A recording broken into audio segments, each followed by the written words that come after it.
Hello friends, कैसे हैं आप सब। आशा करता हूँ आप लोग अच्छे होंगे। दोस्तों, आज का जो सेशन होने वाला है, यानी आज का जो टॉपिक होने वाला है वो खान सर का पॉलिटी का क्लास नोट्स है। इसमें हम लोग इस वीडियो में आज हम लोग देखेंगे भाग 4, यानी भाग 4 राज्य के नीति निर्देशक तत्व। ठीक है, तो आपसे एक रिक्वेस्ट है, अगर आप चैनल पर पहली बार विजिट करें तो चैनल को सब्सक्राइब कर दें और साथ में बेल आइकन को प्रेस कर दें ताकि ऐसा ही वीडियो आपको मिल सके। तो चलिए वीडियो को बिना देर के वीडियो को स्टार्ट कर लेते हैं। दोस्तों, आज का हमारा जो टॉपिक होने वाला है बहुत ही महत्वपूर्ण होने वाला है। देखिए, भाग 4 ये राज्य के नीति निर्देशक तत्व। ठीक है, आगे देखेंगे हम लोग। आगे दिया गया है, आगे कुछ दिया गया है। ठीक है, तो चलिए वीडियो को बिना देर के वीडियो को स्टार्ट कर लेते हैं। इसे भाग 4 में अनुच्छेद 36 से 51 के बीच रखा गया है। इसे आयरलैंड के संविधान से लाया गया है तथा आयरलैंड ने स्पेन के संविधान से लाया है। ये ऐसे तत्व हैं जो देश के लिए आवश्यक हैं, किंतु संविधान बनाते समय सरकार के पास इतने धन तथा संसाधन नहीं थे जो उपलब्ध करा सके। अतः यह सरकार की इच्छा पर निर्भर है, जिस कारण केटी शाह ने कहा है कि नीति निर्देशक तत्व उस चेक के समान है जिसका भुगतान बैंक अपनी इच्छा अनुसार करता है। नीति निर्देशक तत्व का उद्देश्य सामाजिक तथा आर्थिक लोकतंत्र स्थापना करना है। इसे संविधान का आदर्श कहा जाता है। इसके माध्यम से ज्ञात होता है कि भारत एक लोक कल्याणकारी राज्य है। आगे देखेंगे अनुच्छेद 36 नीति निर्देश तत्वों के संदर्भ में राज्य की परिभाषा। अनुच्छेद 37 इसे न्यायालय द्वारा लागू नहीं कराया जा सकता है, अर्थात यह न्यायालय द्वारा परिवर्तनीय नहीं है, वाद या योग नहीं है। आगे देखेंगे हम लोग 38 नंबर लोक कल्याण की अभिवृद्धि, अर्थात सरकार जनता का कल्याण करेगी, जैसे राशन कार्ड, सामाजिक, आर्थिक और राजनीतिक न्याय। अनुच्छेद 39 समान काम के लिए स्त्री पुरुष को वेतन तथा संसाधनों को उचित वितरण। ठीक है, राज्य बालकों स्वास्थ्य एवं गरिमामय जीवन उपलब्ध कराएं।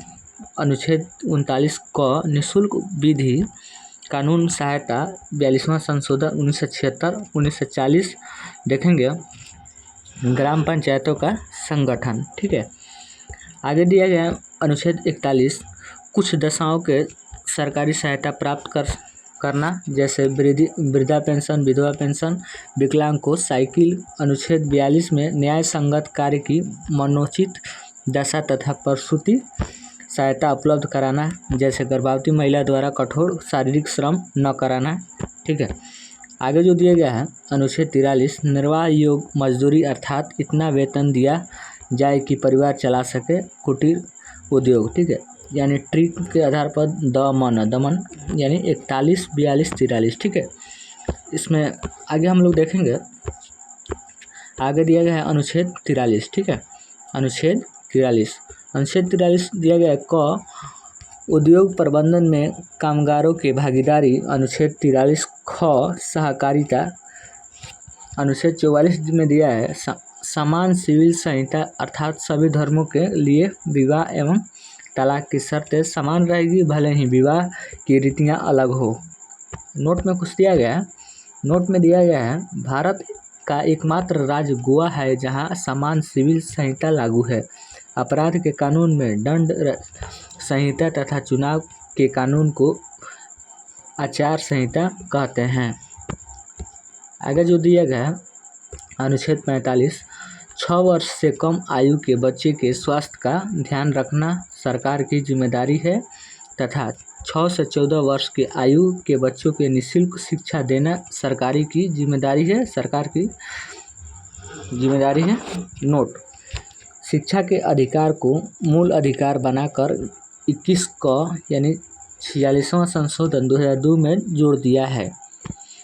आगे देखेंगे हम लोग अनुच्छेद 46 SC ST OBC के लिए विशेष आरक्षण। अनुच्छेद 47 सरकार पोषायुक्त आहार उपलब्ध कराएगी तथा नशीली दवाई एवं शराब पर प्रतिबंध लगाएगी। अनुच्छेद 48 में देखेंगे कृषि एवं पशुपालन की वृद्धि तथा दुधारू पशुओं को हत्या पर प्रतिबंध लगाएगी। आगे देखेंगे अनुच्छेद 48 को पर्यावरण वन तथा वन्य जीव की रक्षा करना सरकार का कर्तव्य। 42वां संशोधन 1976 अनुच्छेद 49 में दिया गया है राष्ट्रीय स्मारकों की रक्षा करना सरकारों का कर्तव्य होगा। आगे दिया गया अनुच्छेद 50 में कार्यपालिका से न्यायपालिका को अलग करना। ठीक है, आगे दिया गया हमारा 51 अनुच्छेद अंतर्राष्ट्रीय शांति को बढ़ावा देना, अंतर्राष्ट्रीय विवादों के मध्यस्थता द्वारा सुलझा देना। इसी अनुच्छेद के तहत भारत यूएनओ का सदस्य बना। ठीक है, अनुच्छेद 51 के द्वारा। आगे दिया गया है राज्य के नीति निर्देशक तत्वों का वर्गीकरण। ठीक है, तो देख सकते हैं नीति निर्देश तत्व के 3 भागों में बांटते हैं। पहला गांधीवादी अनुच्छेद 40-43 ख 46, 47 तथा 48। दूसरा दिया है समाजवादी 38, 39, 39 क 41, 42, 43, 43 क 47। 3 नंबर दिया है हमारा वैदिक या उदारवादी 44, 45, 48, 48 क 49, 50, 51।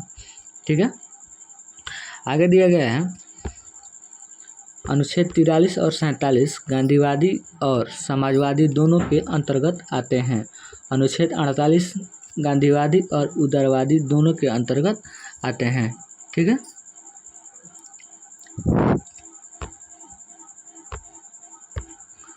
आगे देखेंगे नोट में कुछ बहुत ही महत्वपूर्ण दिया गया है।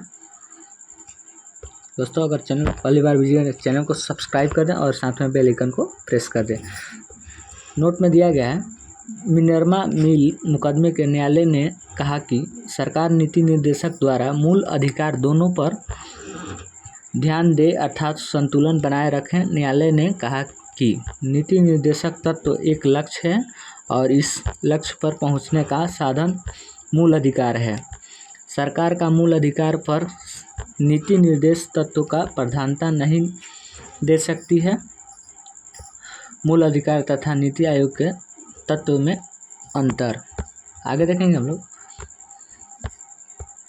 आगे दिया गया है मूल अधिकार और नीति निर्देशक तत्व। ठीक है, तो देख लीजिए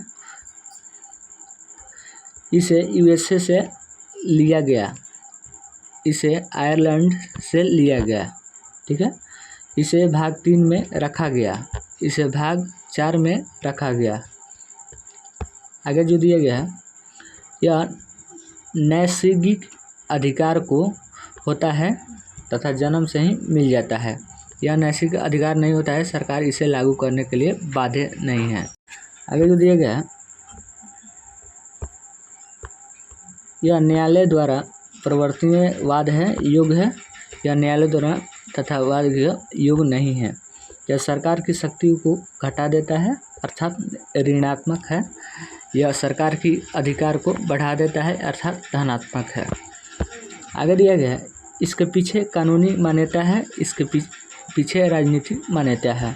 यह निलंबित हो सकता है, यह निलंबित नहीं हो सकता है। यह व्यक्ति की भलाई के लिए है, यह समाज के भलाई के लिए है।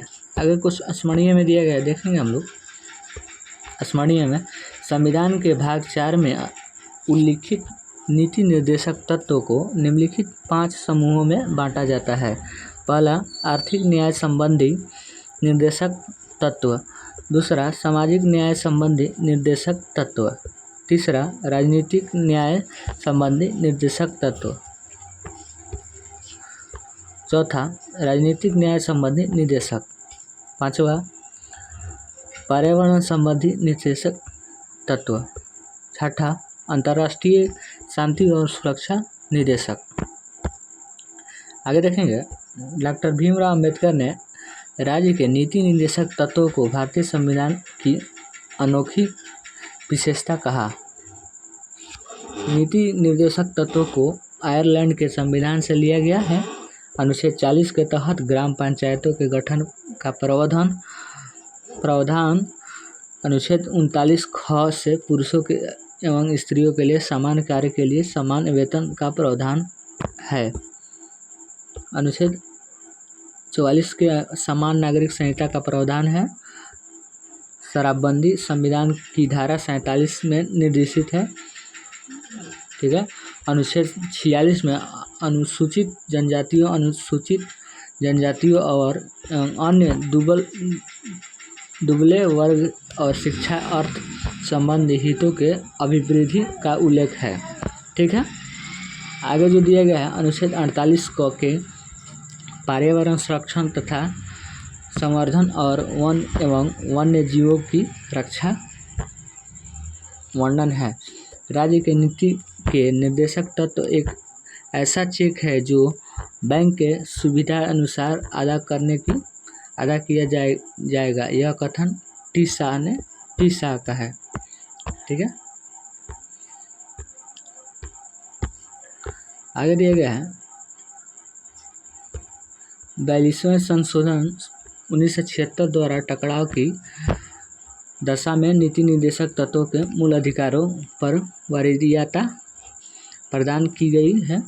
अनुच्छेद 43 में कर्मचारी के लिए निर्वाह मजदूरी का प्रावधान किया गया है। ठीक है। दोस्तों अगर वीडियो अच्छा लगे तो वीडियो को लाइक करें और चैनल को पहली बार विजिट करें, चैनल को सब्सक्राइब करें। तब तक के लिए जय हिंद जय भारत।